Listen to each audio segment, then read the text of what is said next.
का प्रवर्तन। प्रकाश वह कारक है जिसकी सहायता से हम वस्तुओं को देखते हैं। प्रकाश जिस वस्तु से प्रकाश निकलता है, जिस वस्तु से प्रकाश निकलती है उसे प्रकाश स्रोत कहते हैं।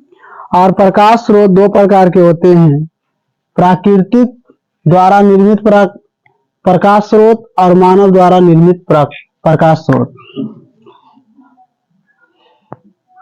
प्राकृतिक द्वारा निर्मित प्रकाश स्रोत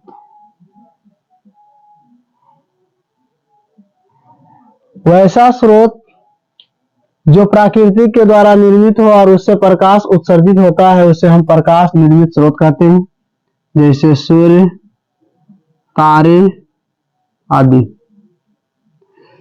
दूसरा मानव द्वारा निर्मित, मानव द्वारा निर्मित प्रकाश स्रोत। इसका एग्जाम्पल है टॉर्च, लाइट आदि।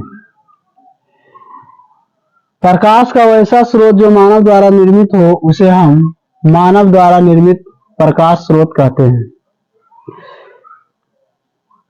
प्रकाश एक प्रकार की ऊर्जा है। प्रकाश एक प्रकार की ऊर्जा है। प्रकाश की सहायता से हम किसी भी वस्तु को स्पष्ट रूप से देख सकते हैं।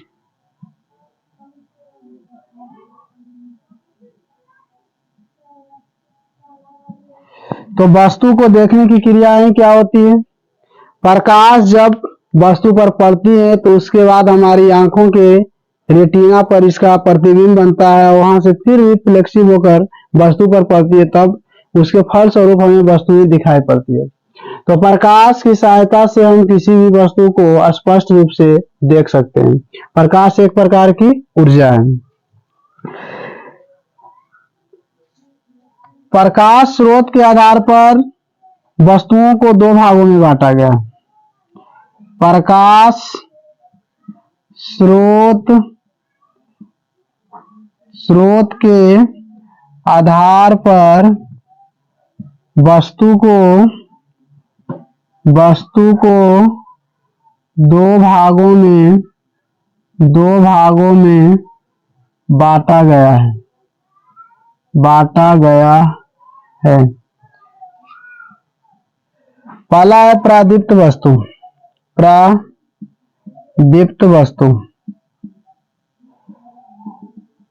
वे वस्तुएं जो प्रकाश उत्सर्जित करती हैं प्रादीप्त वस्तुएं कहलाती हैं। वे वस्तुएं जो प्रकाश उत्सर्जित करती हैं प्रादीप्त वस्तुएं कहलाती हैं। जैसे वे वस्तुएं जो प्रकाश उत्सर्जित करती हैं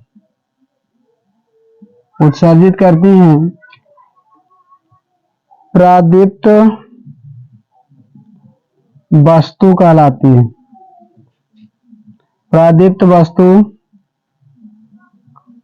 कहलाती है। जैसे सूर्य, तारे, लाइट, इसको हम बिजली भी कह सकते हैं, बिजली आदि। अप्रादीप्त वस्तुएं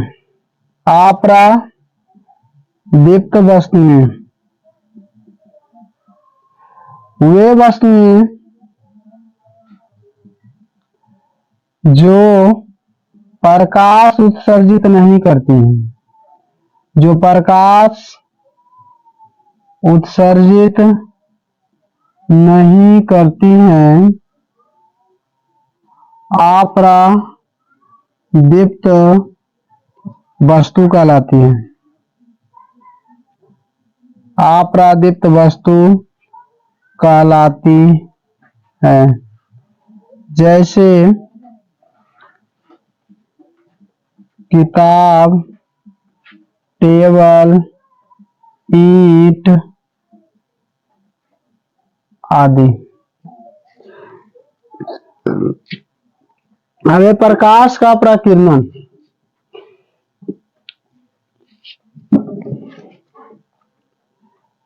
प्रकाश का प्रकीर्णन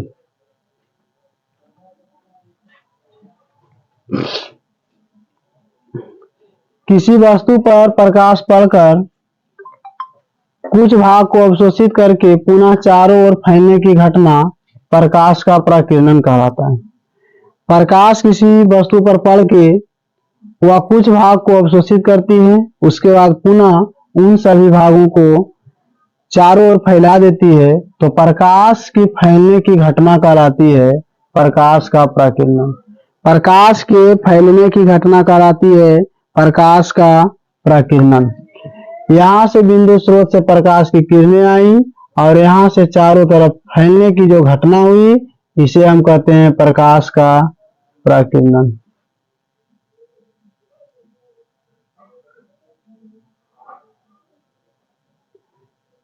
प्रकाश का प्रकीर्णन।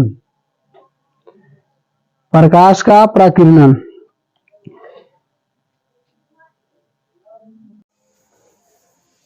प्रकाश की किरणें हमेशा सीधी रेखा में गमन करती है और जब ये सरल रेखा में गमन करती है तो उसे कहा जाता है प्रकाश की किरण। ये एक सीधी रेखा में निकल के चारों ओर फैल जाती है। तो प्रकाश की किरणें प्रकाश की किरणों के समूह को प्रकाश का किरणपुंज कहते हैं। अब प्रकाश के किरणपुंज तीन प्रकार के हैं। किरणपुंज तीन प्रकार के होते हैं। तीन प्रकार के होते हैं। प्रकाश की किरणों के समूह को प्रकाश का किरणपुंज कहते हैं। किरणपुंज तीन प्रकार के होते हैं। पहला है सारी किरणपुंज। किरणों का वैसा समूह जिसमें एक बिंदु से निकल के प्रकाश सभी ओर फैल जाए, तो इसे हम कहते हैं अपसारी किरणपुंज। इस मिलिट्री पॉइंट से यानी इस बिंदु से प्रकाश की किरण निकली और चारों ओर फैलने की घटना को ही हम बोलते हैं अपसारी किरणपुंज। दूसरा है समांतर किरणपुंज। समांतर किरणपुंज जब प्रकाश की किरणें एक दूसरे के समांतर चलती हैं, तो इसे हम प्रकाश का समांतर किरणपुंज कहते हैं। ये किरणपुंज कभी भी एक दूसरे को नहीं काटती। तीसरा है अभिसारी किरणपुंज। अभिसारी किरणपुंज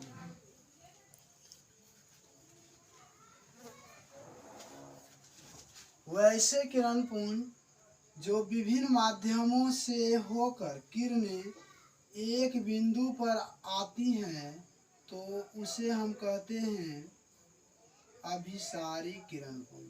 विभिन्न माध्यम से एक बिंदु पर जब प्रकाश की किरणें पड़ती हैं, तो उसे कहते हैं हम अभिसारी किरणपुंज। किरणपुंज वैसे किरणपुंज जहाँ से प्रकाश की किरणें एक बिंदु से चारों ओर फैल जाती हैं तो इसे हम कहते हैं अपसारी किरण पुंज। और जब किरणें एक दूसरे के समांतर चले तो उसे हम कहते हैं समांतर किरण पुंज। और जब किरणें विभिन्न स्रोत से या विभिन्न दिशाओं से आकर एक बिंदु पर मिलती है तो उसे हम कहते हैं अभिसारी किरण पुंज। वस्तुएं पारदर्शी के आधार पर विभिन्न प्रकार के होते हैं। पहला है पारदर्शी वस्तु। वे वस्तु जिससे प्रकाश की किरणें आसानी से आर पार कर जाती हैं, अर्थात हम आसानी से उसे आर पार देख सकते हैं, तो उसे कहा जाता है पारदर्शी वस्तु। दूसरा है अपारदर्शी वस्तु। अपारदर्शी वस्तु वैसी वस्तुएं जिनसे प्रकाश की किरणें आर पार आसानी से नहीं कर पाती हैं, उन्हें हम कहते हैं अपारदर्शी वस्तु। और तीसरा है पारभासी वस्तु। पारभासी वस्तु में कुछ प्रकाश की किरणें आर पार दिखाई पड़ती हैं, तो वैसे वस्तु को पारभासी वस्तु कहते हैं। पारदर्शी में वस्तु को हम आर पार आसानी से देख सकते हैं, जैसे समतल कांच और समतल प्लास्टिक, ये सभी पारदर्शी वस्तुएं कहलाती हैं। अपारदर्शी वस्तु जिनसे प्रकाश की किरणें आसानी से गमन नहीं कर पाती हैं, उन्हें हम कहते हैं अपारदर्शी वस्तु। इसमें कॉपी, किताब, ईंट, पत्थर, ये सभी आते हैं अपारदर्शी वस्तु में, अर्थात जिससे प्रकाश की किरणें बाहर ना निकलती। प्रभासी वस्तु जिनसे प्रकाश की किरणें का कुछ मात्रा बाहर निकलती हो, अर्थात वस्तु स्पष्ट रूप से दिखाई नहीं पड़ता, उसे हम कहते हैं पारभासी वस्तु। और इसमें आता है तेल लगा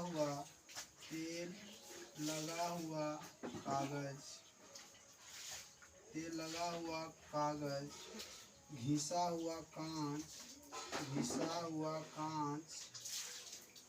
आदि।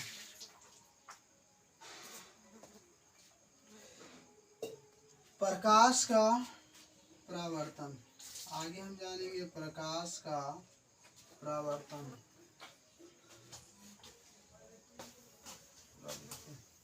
प्रकाश का परावर्तन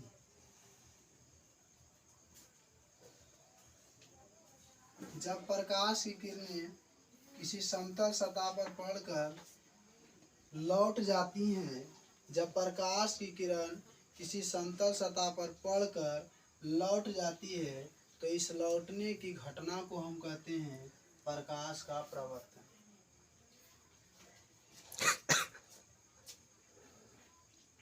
ये कांच का सिल्ली है, इससे प्रकाश की किरणें पड़ी और यहाँ से मुड़ गई, तो ये जो घटना कहलाई, ये कहलाया हमारा प्रकाश का परावर्तन।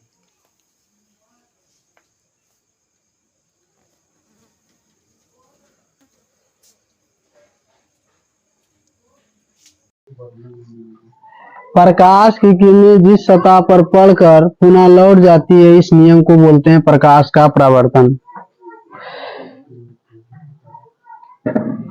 किसी समतल सतह पर पड़कर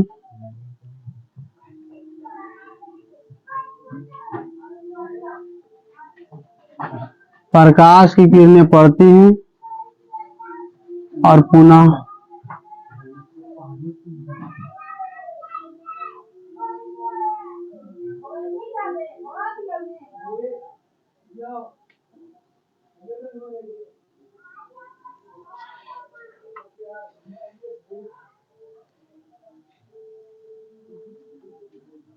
एक्स एम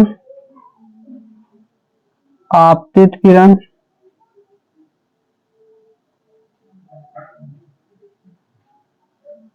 और एम बाई परावर्तित किरण। एम एम डैश अभिलंब है, अभिलंब है। ए बी समतल सतह है।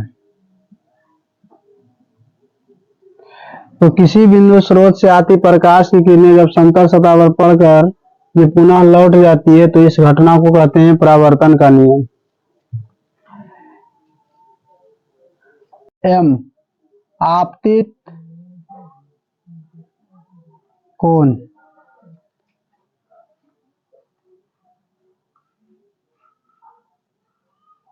या आपतन कोण।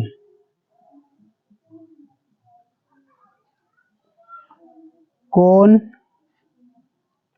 बाई एम डैश एम परावर्तित कोण या परावर्तन कोण।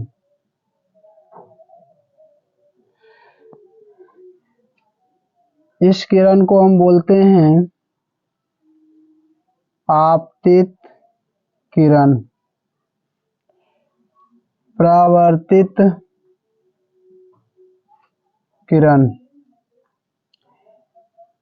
अभिलंब,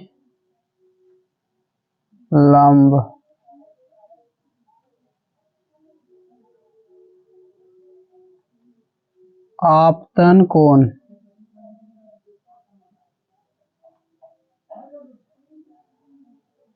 परावर्तन कोण। तो आपतित किरण, अपवर्तित किरण और अभिलंब के बीच बने कोण को आपतन कोण कहते हैं और अभिलंब और परावर्तित किरण के बीच बने कोण को परावर्तन कोण कहते हैं।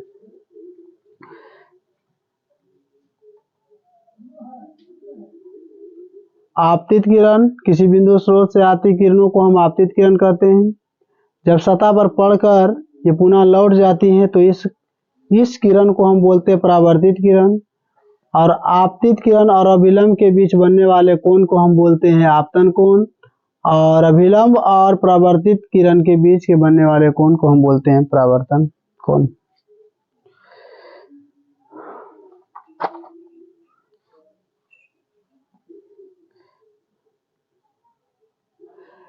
परावर्तन के दो नियम हैं। परावर्तन के दो नियम हैं, दो नियम हैं।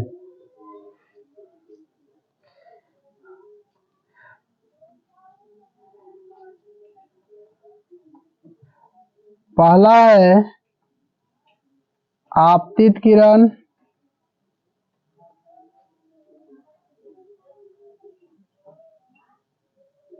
परावर्तित किरण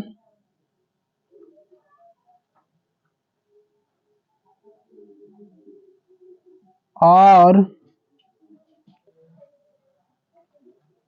उस पर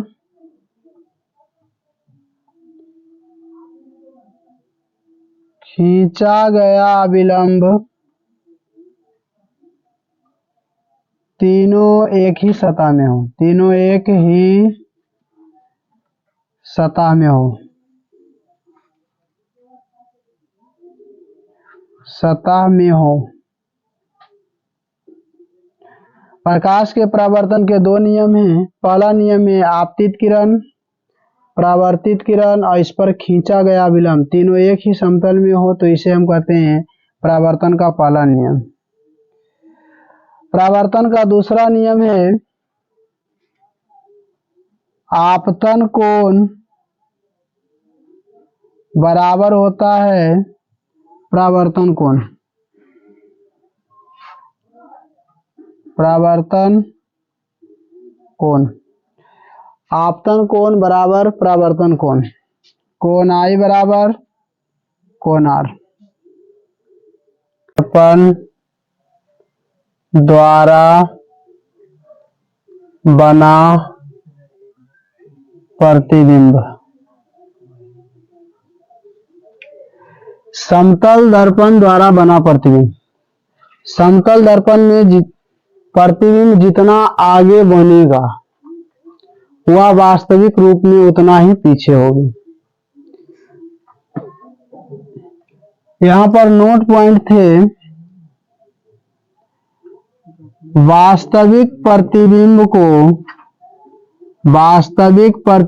को सीधी रेखा से दर्शाते हैं, सीधी रेखा से दर्शाते हैं, जबकि काल्पनिक रेखा को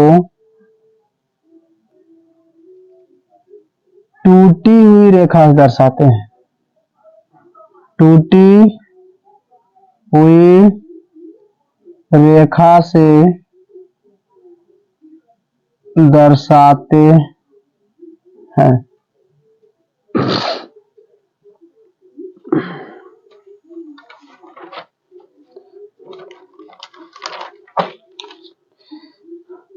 पार्श्व परावर्तन।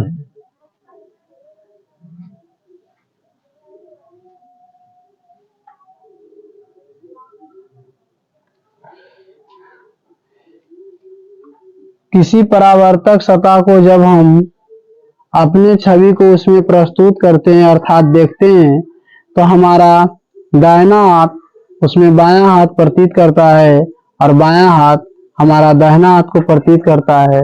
तो ऐसे बने प्रतिबिंब पार्श्व परावर्तन के कारण बनते हैं। अगर इस प्रकार लिखा हो, उदाहरण रूपी अगर इस प्रकार लिखा हो और तो इसको जब बिंब में देखा जाता है अर्थात समतल सतह पर देखा जाता है तो इसका बिंब बनता है इस प्रकार। तो इसे हम पार्श्व परावर्तन कहते हैं। दायां भाग बायां दिखाई पड़ता है, बायां भाग के रूप में दिखाई पड़ता है। अर्थात यदि B हो तो दर्पण में हमें पार्श्व परावर्तन के कारण इस रूप में दिखाई पड़ती है। समतल दर्पण द्वारा बने प्रतिबिंब की विशेषता। समतल दर्पण द्वारा बने प्रतिबिंब की विशेषता। प्रतिबिंब दर्पण के पीछे बनता है। प्रतिबिंब का आकार वस्तु के आकार के बराबर होता है। प्रतिबिंब वस्तु की अपेक्षा सीधा बनता है और प्रतिबिंब पार्श्विक रूप से उल्टा होता है। प्रतिबिंब आभासी होते हैं। प्रतिबिंब दर्पण से उतना ही पीछे बनता है जितना कि वह वस्तु दर्पण से आगे होता है। अर्थात दर्पण के जितना नजदीक वस्तु होंगे प्रतिबिंब उतना ही उसके पीछे बनता है। ऐसी घटना समतल दर्पण में होते हैं। वक्र सतहों से परावर्तन।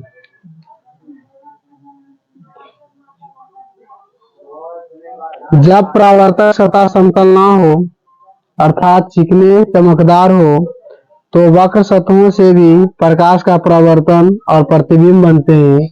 ये कभी भी एक समतल में या सीधी रेखा में नहीं बनती है और इनकी किरणें विच्छेदित होकर अन्य दिशाओं में गमन कर जाती है।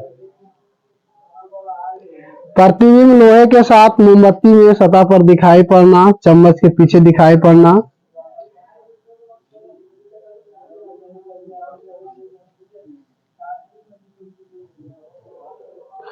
अब है गोलीय दर्पण। गोलीय दर्पण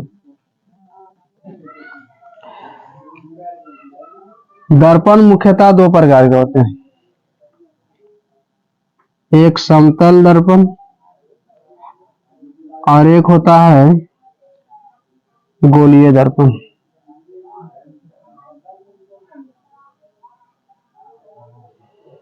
गोलीय दर्पण दो प्रकार के होते हैं, एक अवतल दर्पण और एक उत्तल दर्पण।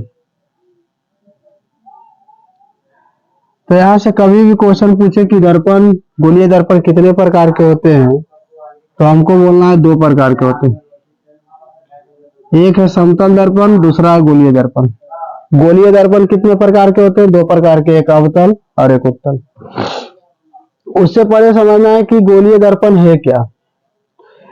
तो गोलीय दर्पण एक परावर्तक सतह का खोखला भाग होता है, जिसके किसी भी भाग को रंजित करके बनाया जा सकता है। किसी भी भाग को रंजित कर बनाया जा सकता है। रंजित मीन्स हो गया पेंट करके, रंग के। या तो हम उसका बाहरी सतह को रंग दें, या तो हम उसके आंतरिक सतह को रंग दें।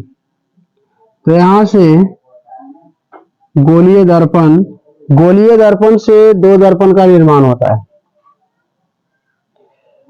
जो बाहर की ओर जिस दर्पण के बाहरी पृष्ठ रंजित किया हो उसे हम कहते हैं अवतल दर्पण, और जो अंदर की ओर रंजित हो उसे कहते हैं उत्तल दर्पण।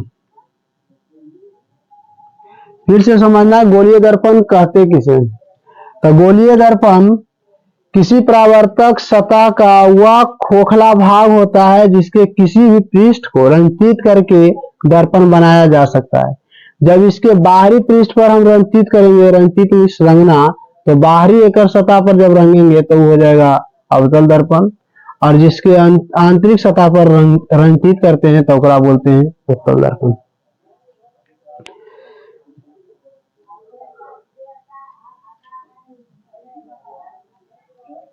ये है गोलीय दर्पण।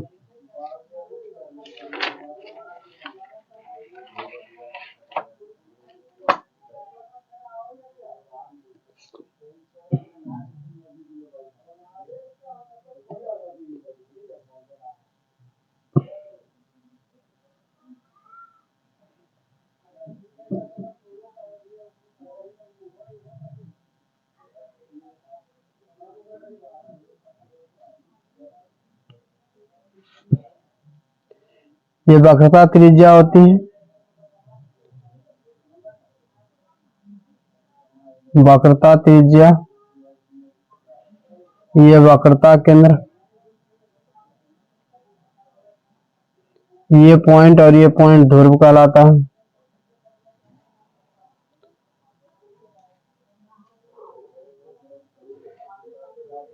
ये प्रधान अक्ष और ये हो गया प्रदर्शक सतह या परावर्तन सतह, प्रदर्शक या परावर्तन सतह।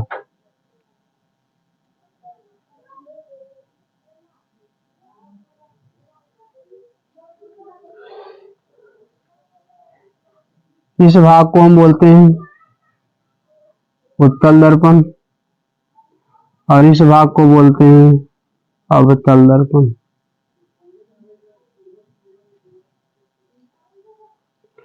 अब यहां से जानना होता है कि ध्रुव क्या है और अक्ष क्या है। तो इसमें ध्रुव किसी गोलीय दर्पण का परिधीय अक्ष पर इंगित बिंदु को हम अक्ष कहते हैं, और ये जो अक्ष चलते हैं एक समांतर से चलते हैं और ये गोलीय दर्पण को दो भागों में विभाजित करते हैं। इस मिलिट्री पॉइंट को हम ध्रुव कहते हैं। यानी गोलीय पृष्ठ पर जो परिधि को इंगित करे उसे ध्रुव कहते हैं। गोलीय दर्पण में जो परिधि को इंगित करे उसे हम ध्रुव कहते हैं। यहां से ये पॉइंट और यहां से ये पॉइंट, ये दोनों ध्रुव कहलाता है। ये ध्रुव उत्तल दर्पण के लिए है और ये ध्रुव अवतल दर्पण के लिए। दूसरा है वक्रता केंद्र। वक्रता केंद्र तो गोलीय दर्पण के केंद्रीय बिंदु को वक्रता केंद्र कहते हैं, और वक्रता केंद्र से जो दर्पण की परिधि की दूरी होती है उसे हम वक्रता त्रिज्या कहते हैं। जो वक्रता केंद्र से परिधीय ये दर्पण के परिधीय भाग की जो दूरी होती है इसे हम बोलते हैं वक्रता त्रिज्या।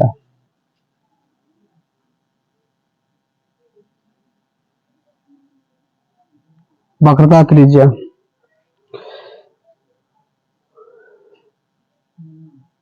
प्रधान अक्ष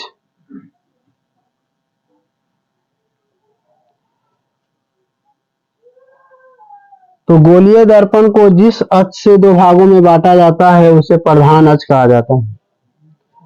ये यहां से यहां तक की जो रेखाएं हैं इसे हम प्रधान अक्ष कहते हैं। यहां से यहां तक की रेखा को हम प्रधान अक्ष कहते हैं।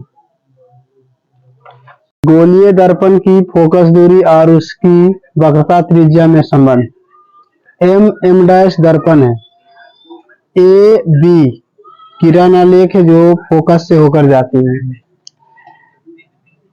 ये सी से जाती हुई प्रतीत होती है। यहाँ बनने वाला आई कोण यहाँ बनने वाला आई कोण के बराबर होंगे। तो कोण ए बी सी और सी बी एफ, कोण ए बी सी ये कोण और कोण सी बी एफ ये कोण, A B C B F आपस में दोनों बराबर होंगे। कोण ए बी सी बराबर होंगे बी सी एफ, ये दोनों जो कोण बराबर होंगे, ये कोण और ये कोण जो बराबर होंगे, ये दोनों कोण बराबर होंगे एकांतर कोण के कारण। कोण सी बी एफ ये कोण और कोण बी सी एफ ये कोण, इधर का कोण और इधर का कोण ये दोनों बराबर होंगे। जब ऐसे दो कोण आपस में बराबर हो तो ये दोनों कोण समद्विबाहु त्रिभुज का निर्माण करेंगे। त्रिभुज है बी सी एफ ये और ये कोण आपस में बराबर होंगे क्योंकि ये समद्विबाहु त्रिभुज है। तो बी एफ और पी और ई, क्योंकि ये भुजा और ये भुजा समद्विबाहु त्रिभुज के ये दोनों कोण बराबर होने के कारण ये दोनों भुजा भी आपस में बराबर हो गया। तो P से लेके F तक और P से F तक और F से C तक ये दोनों आपस में बराबर हैं, तो हम यहाँ लिख सकते हैं PF बराबर FC बराबर हम लिख सकते हैं PC। ये दोनों को अगर जोड़ दिया जाए इस दूरी को और इस दूरी को, तो यहाँ से हमारे पास जो मान आएगा, यहाँ से मान जो आएगा CP आएगा। अब यहाँ F बराबर R/2 हम इसलिए लिखते हैं क्योंकि ये F यहाँ से यहाँ तक की दूरी को फोकस करते हैं और ये फोकस दूरी की ये दुगनी होती है। मीन्स यहाँ पर F बराबर यहाँ हम लिख सकते हैं 2F। 2F को हम लिख सकते हैं, यहाँ से लेके यहाँ तक की दूरी को हम बोलते हैं वक्रता त्रिज्या। तो यहाँ के लिए हम दर्शा सकते हैं R और यहाँ से आ गया 2F, तो यहाँ 2 गुना है, इधर जाके भागा होगा, तो यहाँ पर हो जाएगा F बराबर R/2। PC बराबर R, PC बोले तो यहाँ से यहाँ तक वक्रता केंद्र, वक्रता त्रिज्या यहाँ तक बराबर R, दर्पण की ये वक्रता त्रिज्या है। दर्पण चाहे अवतल हो या उत्तल हो, यदि आपतन बिंदु ध्रुव से बहुत दूर ना हो तो फोकस दूरी दर्पण की वक्रता त्रिज्या की आधी होती है। हमेशा वक्रता त्रिज्या के दर्पण चाहे अवतल हो या उत्तल हो, हमेशा फोकस की दुगनी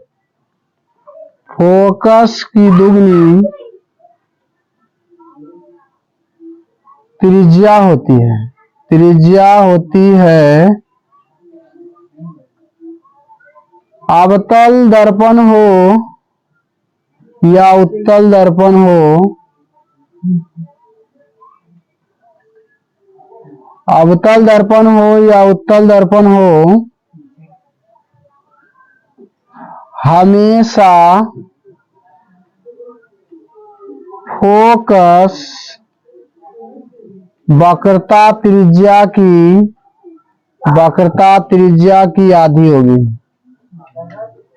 आधी होगी। ये उत्तल की बात हो या अवतल की बात हो, अवतल यानी कि हम यहां से बोल सकते हैं F2F बराबर R और यहां से बोल सकते हैं F बराबर R/2। ये हमारे लिए एग्जाम के महत्वपूर्ण होते हैं, बहुत ही इम्पोर्टेंट होते हैं। जहां पूछा जाता है कि उत्तल दर्पण हो और फोकस दूरी और वक्रता त्रिज्या में क्या संबंध है, तो फोकस दूरी की दुगनी होती है वक्रता त्रिज्या। और यहाँ से पूछा जाता है कि अवतल दर्पण या उत्तल दर्पण में फोकस दूरी वक्रता त्रिज्या की क्या होती है, तो यहाँ से बताना है आधी होती है। यहाँ आधी होती है और यहाँ पर ये दुगनी होती है। दोनों एक दूसरे के व्युत्क्रमानुपाती होते हैं, उल्टा।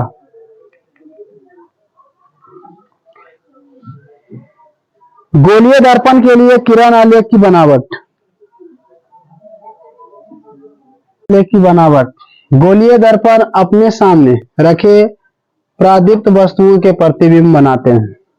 ऐसे दर्पण प्रतिबिंब निर्माण के लिए समतल दर्पण जैसे ही प्रतिबिंब का निर्माण करते हैं।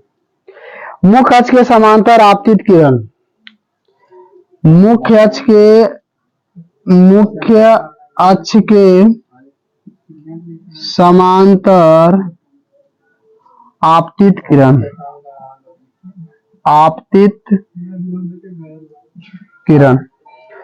दर्पण के मुख्य अक्ष के समांतर आने वाली किरण दर्पण से परावर्तन के बाद, दर्पण यदि उत्तल हो तो उसके फोकस से होकर जाती है। पहला है यदि उत्तल हो तो उसके फोकस से होकर जाती है, ये फोकस से होकर गई। यदि अवतल हो तो ये फोकस से होकर जाती हुई प्रतीत होती है, जबकि ये दर्पण से परावर्तन होकर लौट जाते हैं। ये जाती हुई प्रतीत होती हैं उत्तल में, और अवतल में फोकस से होकर जाती है। फोकस की दिशा में आपतित किरण,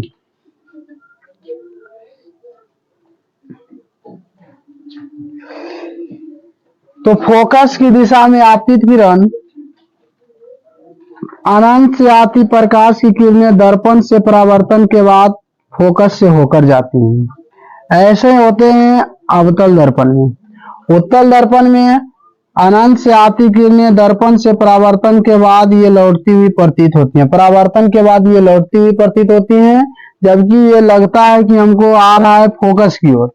ऐसा आभास होता है हमको उत्तल दर्पण में, और रियल में जो फोकस से होकर जाती है वो अवतल दर्पण में होकर जाती है।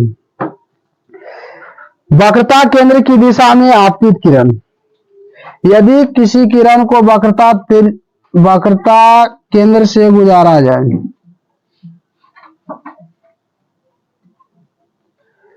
तो ये किरणें उसी पथ में पुनः लौट जाती हैं।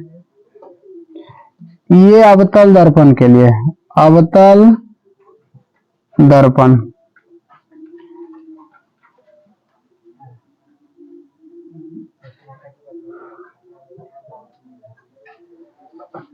अवतल दर्पण में जब किरणें वक्रता त्रिज्या से गुजारी जाती हैं तो उसी पथ में लौट जाती हैं, जबकि यही क्रिया यदि उत्तल दर्पण में हो तो ये हमें फोकस से, और रियल में जो फोकस से होकर जाती है वो अवतल दर्पण में होकर जाती है। वक्रता केंद्र की दिशा में आपतित किरण। यदि किसी किरण को वक्रता केंद्र से गुजारा जाए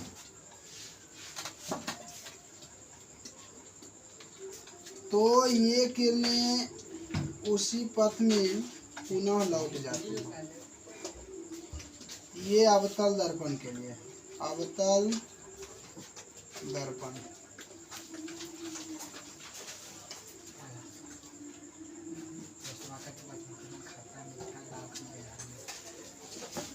अवतल दर्पण में जब किरणें वक्रता त्रिज्या से गुजारी जाती हैं तो उसी पथ में लौट जाती हैं। जबकि यही क्रिया यदि उत्तल दर्पण में हो तो ये हमें फोकस से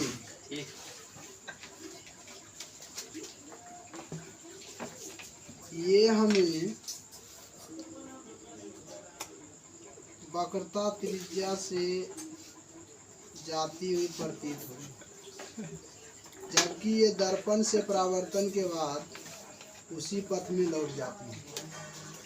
तो ऐसे क्रिया होते हैं उत्तल दर्पण में।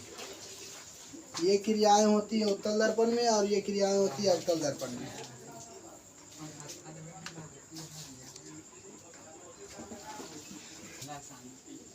ध्रुव की दिशा में आपतित किरण। दर्पण अवतल हो या उत्तल,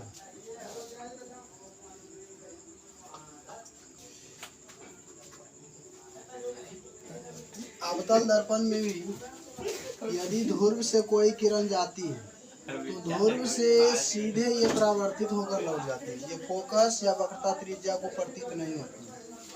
अवतल दर्पण में यही क्रिया होती है और उत्तल दर्पण में भी यही क्रिया होती है। जब कोई किरण ध्रुव पर जाती है तो ये पुनः जिस पथ से जाती है उसके विपरीत पथ से ये लौट आती है। ऐसी क्रिया होती है जब ध्रुव की दिशा में आपतित किरण चलती है तब।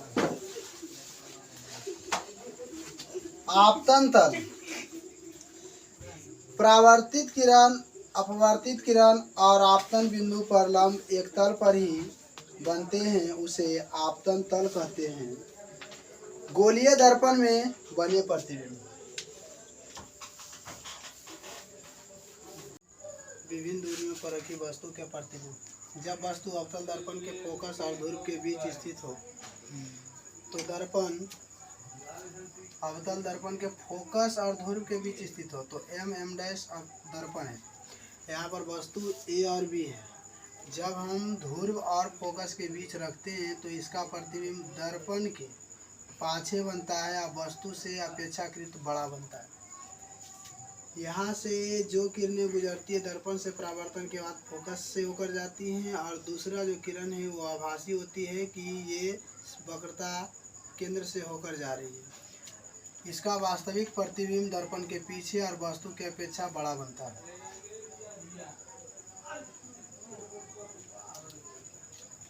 जब वस्तु दर्पण के फोकस पर स्थित हो तो उसका प्रतिबिंब अनंत पर बनता है। ये फोकस पर स्थित वस्तु ए और बी यानी ए बी वस्तु पर दर्पण से परावर्तन के बाद ना तो ये दर्पण के पाछे और ना ही इसके आगे कहीं भी नहीं मिलती। ये अनंत पर जाके मिलती है। वस्तु की अपेक्षा यह बड़ी बनती है और उल्टा बनती है। जब वस्तु फोकस और वक्रता केंद्र के बीच स्थित हो तो प्रतिबिंब वक्रता त्रिज्या और अनंत के बीच बनेगा। वस्तु फोकस और वक्रता त्रिज्या के बीच ए बी है। यहाँ से दर्पण से परावर्तन के बाद ये अनंत और इधर वक्रता केंद्र के बीच में ए डैश बी डैश के रूप में बना है। उल्टा बना, वस्तु से बड़ा बना है। जब वस्तु वक्रता केंद्र पर हो तो उसका प्रतिबिंब वक्रता केंद्र पर ही बनता है। वस्तु यहाँ स्थित ए बी दर्पण से परावर्तन के बाद पुनः ये फोकस से होकर जाती हुई ये वक्रता केंद्र पर ही बनती है, उल्टा बनती है और वस्तु के बराबर बनती है। और वक्रता केंद्र के बीच हो तो अवतल दर्पण में वस्तु का प्रतिबिंब दर्पण के बाद फोकस और वक्रता केंद्र के बीच बनता है और वस्तु से काफी छोटा बनता है और उल्टा बनता है। जब वस्तु अनंत पर स्थित हो, यानी सूर्य चंद्रमा आदि जो दूर में स्थित है, अनंत पर स्थित है, तो अवतल दर्पण में परावर्तन के बाद ये फोकस पर प्रतीत होती है। ये आती प्रकाश की किरणें दर्पण से परावर्तन के बाद ये फोकस पर मिलती हुई प्रतीत होती है और इसका प्रतिबिंब वस्तु से बहुत ही छोटा बनता है। ऐसा अवतल दर्पण में होता है। दर्पण द्वारा बना प्रतिबिंब वस्तु को किसी भी स्थान पर रखने पर जब दर्पण से परावर्तन होता है तो ये प्रकाश की किरणें दर्पण के छवि यहाँ प्रतीत करती है, परंतु ये किरणें हमें लगती है कि ये फोकस से और सी से होकर जाती है वक्रता की त्रिज्या से, लेकिन ये दर्पण से ही परावर्तन हो जाते हैं। ऐसा होता है उत्तल दर्पण द्वारा बना प्रतिबिंब। तो यहाँ जो बनेंगे प्रतिबिंब वो हमेशा काल्पनिक और सीधा बनेगा। हमेशा इसमें प्रतिबिंब उत्तल दर्पण में जो प्रतिबिंब बनेंगे वो हमेशा काल्पनिक और सीधा बनेंगे। प्रतिबिंब काल्पनिक और सीधा बनेंगे। तो जब वस्तु को ध्रुव पर रखा जाता है, जब वस्तु को ध्रुव पर रखा जाता है तो उसका प्रतिबिंब ध्रुव पर बनेगा, आभासी बनेगा, सीधा बनेगा और बराबर बनेगा। ये यहाँ से ये जाएंगी, यहाँ से ये जाएंगी और यहाँ से ये लौटती हुई चली जाएंगी। ध्रुव तथा अनंत के बीच जब ध्रुव यहाँ हो और अनंत इधर हो तो यहाँ से जाती प्रकाश की किरणें दर्पण के पीछे ध्रुव तथा एफ के बीच बनती है। ये बनती है एफ के बीच बनती है। यहाँ यही प्रतिबिंब यहाँ बनता है, यानी इधर अगर एफ हो और यहाँ सी हो तो प्रतिबिंब इसके सामने बनता है। आभासी बनेगा, सीधा बनेगा और वस्तु से काफ़ी छोटा बनेगा।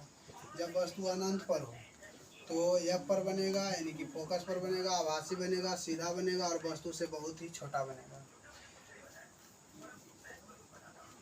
अब अवतल दर्पण का उपयोग हम पढ़ चुके थे। अब उत्तल दर्पण का उपयोग जानेगा।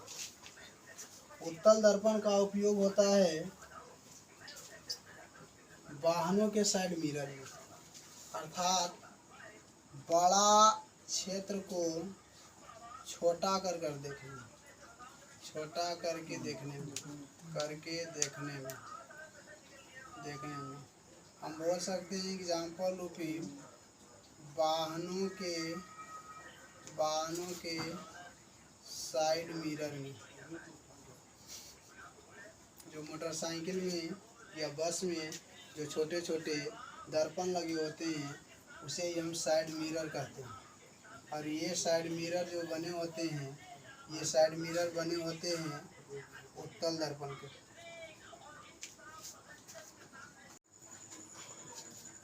अवतल दर्पण में बने प्रतिबिंब के स्थिति।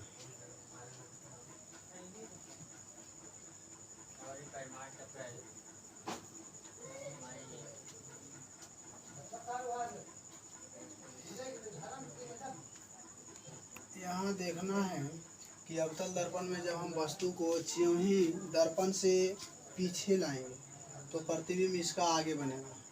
जैसे पहला देखना है, जब ध्रुव पर रखते हैं तो वस्तु की स्थिति, यानी कि ध्रुव पर हम वस्तु को रख रहे हैं तो प्रतिबिंब इसका बनेगा ध्रुव पर ही, और वास्तविक या आभासी तो आभासी बनेंगे, सीधा या उल्टा तो सीधा बनेंगे, और वस्तु से बड़ा या छोटा तो वस्तु के बराबर।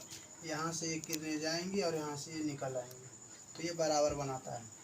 जब भी प्रतिबिंब बनाएगा तो ये बराबर बनेगा। जब ध्रुव और फोकस के बीच हो तो इसका प्रतिबिंब, यानी वस्तु यहाँ हो तो इसका प्रतिबिंब दर्पण से परावर्तन के बाद ये पीछे की ओर बनाएंगे। ये जब भी बनेगी तो दर्पण के पीछे बनेगी।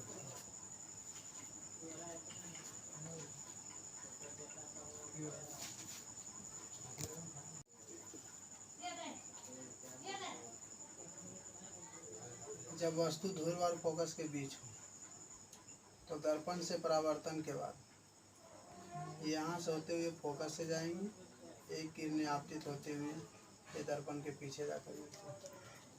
तो प्रतिबिंब यहाँ बन रहा है, यानी जब ध्रुव और फोकस के बीच वस्तु हो तो दर्पण के पीछे बनेगा, आभासी बनेगा। जब भी ये प्रधान अक्ष के ऊपर बनेंगे तो आभासी बनेंगे।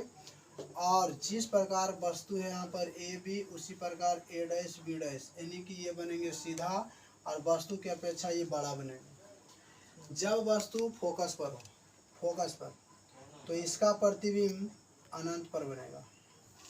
जब वस्तु फोकस पर हो तो इसका प्रतिबिंब अनंत पर बनेगा। नहीं ये दर्पण के पाछे जाके मिलेगा और ना ही ये दर्पण के आगे मिलेगा। तो इसका प्रतिबिंब वस्तु की अपेक्षा बड़ा बनेगा और अनंत पर बनेगा। अनंत बनेगा, वास्तविक बनेगा, उल्टा बनेगा, बहुत बड़ा बनेगा, क्योंकि कहाँ मिलेगा इसका कोई पता नहीं। जब वस्तु फोकस तथा वक्रता केंद्र के बीच हो तब प्रतिबिंब वक्रता केंद्र और अनंत के बीच बनेंगे। अब वस्तु को इधर लाना थोड़ा सा और पीछे, तो ज्यों ही हम फोकस और वक्रता त्रिज्या के बीच में वस्तु को रखेंगे तो इसका प्रतिबिंब दर्पण से परावर्तन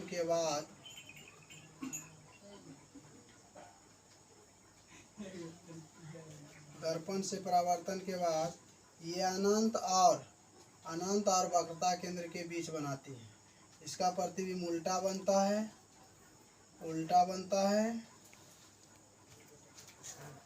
तो वक्रता केंद्र और अनंत के बीच वास्तविक बनेंगे। जब भी नीचे बनेंगे, ये प्रधान अक्ष के नीचे बनेंगे प्रतिबिंब, तो जब भी बनेंगे तो वास्तविक बनेंगे, उल्टा बनेंगे और वस्तु की अपेक्षा बड़ा बनेंगे, हमेशा बड़ा बनेंगे। अब जब वस्तु सी पर हो, सी बोले तो वक्रता केंद्र पर हो, तो जब वस्तु सी पर हो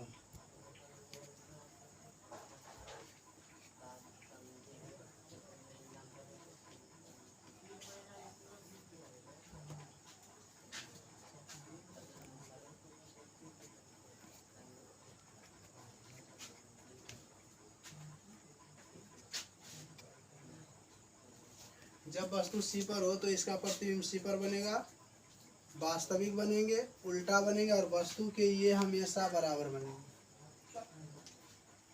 जब वस्तु सी और अनंत के बीच हो, यानी वक्रता केंद्र और अनंत के बीच हो,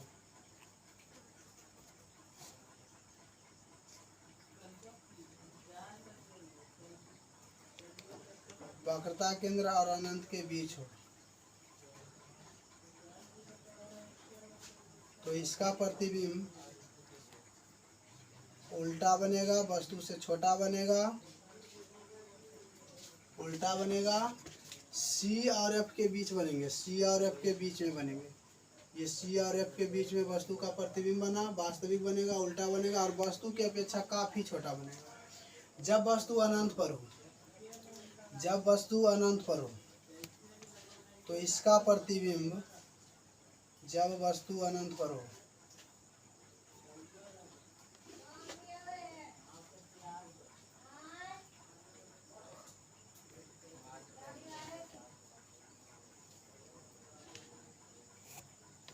तो इसका प्रतिबिंब फोकस पर बनेगा। जब वस्तु अनंत पर हो तो इसका प्रतिबिंब फोकस पर बनेगा, वास्तविक बनेगा, उल्टा बनेगा, वस्तु की अपेक्षा बहुत ही छोटा बनेगा।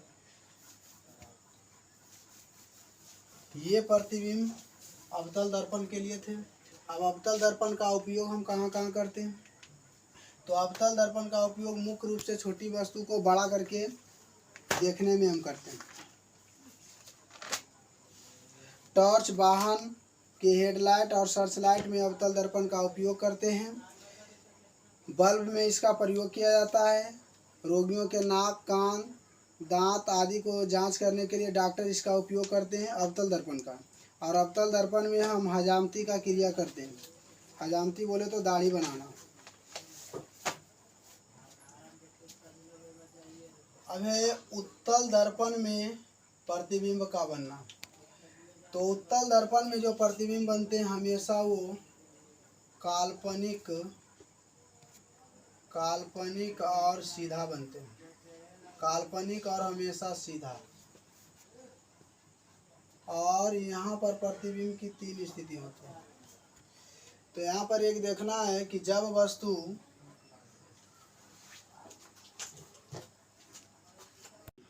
किसी गोलीय दर्पण के सामने रखी गई वस्तु के प्रतिबिंब का स्थान और प्राकृतिक न केवल वस्तु की स्थिति पर निर्भर करती है, बल्कि इस बात पर भी निर्भर करता है कि दर्पण अवतल है या उत्तल। प्रतिबिंब कभी वास्तविक बनता है तो कभी आभासी, कभी प्रतिबिंब दर्पण के सामने तो कभी पीछे। तो ऐसे स्पष्ट न्यूनतम दूरी को हम चिन्ह परिपाटी कहते हैं। यहाँ से आपतित प्रकाश की किरणें, ये मुख्य अक्ष से ऊपर की ओर दूरियाँ, तो दूरियाँ हमेशा जो होती है वो धनात्मक होती है।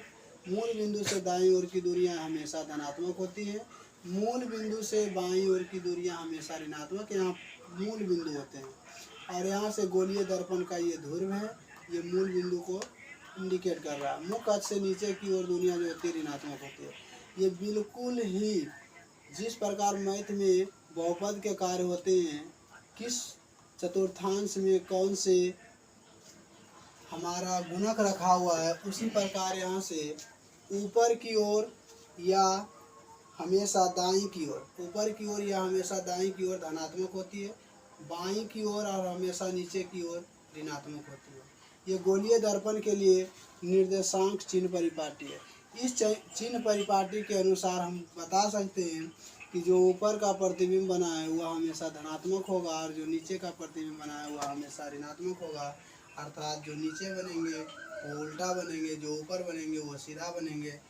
यहाँ अगर दर्पण को रख दिया जाए तो इसके पीछे जो बनेंगे उत्तल दर्पण में तो हमेशा काल्पनिक होंगे, और अवतल दर्पण में जो दर्पण के पीछे बनता है वो हमेशा आभासी बनता है। दर्पण के आगे जो बनता है वो हमेशा वास्तविक बनता है, और वो नीचे बनता है यानी कि उल्टा बनता है। दर्पण की वक्रता त्रिज्या और फोकस दूरी हमेशा ऋणात्मक होती है।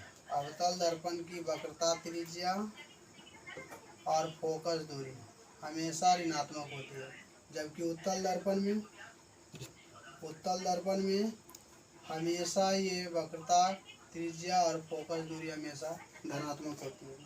अब दर्पण सूत्र होता है यहाँ से कि यदि ध्रुव P से, यानी किसी गोलीय दर्पण में अगर ध्रुव हो तो यहाँ से P से यहाँ C है, यहाँ F है और यहाँ C है, तो वस्तु की दूरी या बिंब की दूरी जो हम वस्तु को जहाँ पर रखेंगे तो ध्रुव से लेकर और जहाँ पर वस्तु रखते हैं इस दूरी को कहते हैं वस्तु की दूरी या बिंब की दूरी। इसे U से सूचित करते हैं, यानी वस्तु की दूरी को U से सूचित करते हैं, और प्रतिबिंब की दूरी को V से सूचित करते हैं, और फोकस के लिए हम F का प्रयोग करते हैं, F से सूचित करते हैं। तो दर्पण सूत्र यहाँ से होता है, स्थिति के आधार पर हम दर्पण सूत्र ज्ञात करते हैं। तो अवतल हो या उत्तल हो, दर्पण सूत्र होता है 1/F बराबर 1/V प्लस 1/U। यहाँ पर देखना होता है कि यदि अवतल हो तो फोकस जो होगा ऋणात्मक होगा, अर्थात माइनस में होगा, और अगर उत्तल हो तो हमेशा फोकस जो होगा धनात्मक में होगा। और इस सूत्र को हम बोलते हैं दर्पण सूत्र। 1/F बराबर 1/V प्लस 1/U। या यहाँ से हम कह सकते हैं 2/R बराबर 1/V प्लस 1/U। यहाँ से हम इसलिए ये बोल सकते हैं क्योंकि वक्रता त्रिज्या जो होती है वो फोकस की दोगुनी होती है, अर्थात हम कह सकते हैं कि फोकस जो होगी वो वक्रता त्रिज्या की आधी होगी। इस सूत्र का हम प्रयोग आंकिक प्रश्नों में करते हैं जिन्हें चिन्ह परिपाटीय बिंब से ज्ञात किया जाता है। उसके बाद होता है आवर्धन। तो किसी भी दर्पण में बने प्रतिबिंब यानी कि आवर्धन बराबर जब बात हो दर्पण की, तो आवर्धन बराबर होता है माइनस वी बटा यू या एच डैश बटे एच या प्रतिबिंब की दूरी अब बटा वस्तु की दूरी।